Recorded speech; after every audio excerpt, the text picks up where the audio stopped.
In today's video, I'm going to teach you how to switch between reply and reply all. Let's start with what these options mean, because choosing the right one keeps conversations clear and polite. Reply sends your message only to the person who originally wrote to you. Reply all sends your message to the sender and everyone else who is included on the email, usually the people listed on the to and CC lines. Use reply when your response is relevant to just the sender. Use reply all when everyone needs the update or decision. To reply to just the sender, open the email you want to answer. Then click reply at the bottom of the email.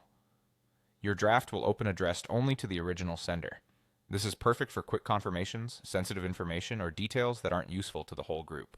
Remember, with reply, people copied on the original message won't see your response, so keep that in mind if they're expecting to stay in the loop. To respond to the entire group, open the email and click reply all, which you'll find next to reply. This creates a draft to the sender and all recipients from the original message, including those on CC. Choose this when your input affects the group, you're sharing results everyone asked for, or you need transparency across the conversation.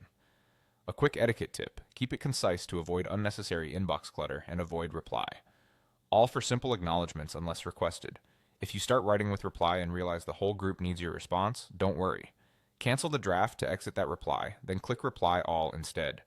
This ensures everyone who is on the original message is included automatically. It also saves you from manually adding addresses and potentially missing someone. A helpful habit is to check who needs to be included before you start typing a long response. If you begin with reply all but decide only one person needs your message, you can keep going without starting over. In the address fields, remove the extra recipients and keep the person you want to reach, typically the original sender. Take a second to check the to and CC lines so you don't accidentally remove someone essential or include someone who shouldn't see the message. Before you send, always scan the to and CC lines to confirm your audience. Make sure the subject and attachments still fit, and keep sensitive details only where they belong. With these simple choices, reply for one, reply all for everyone, and the ability to switch when needed, you'll keep your email threads accurate, efficient, and professional.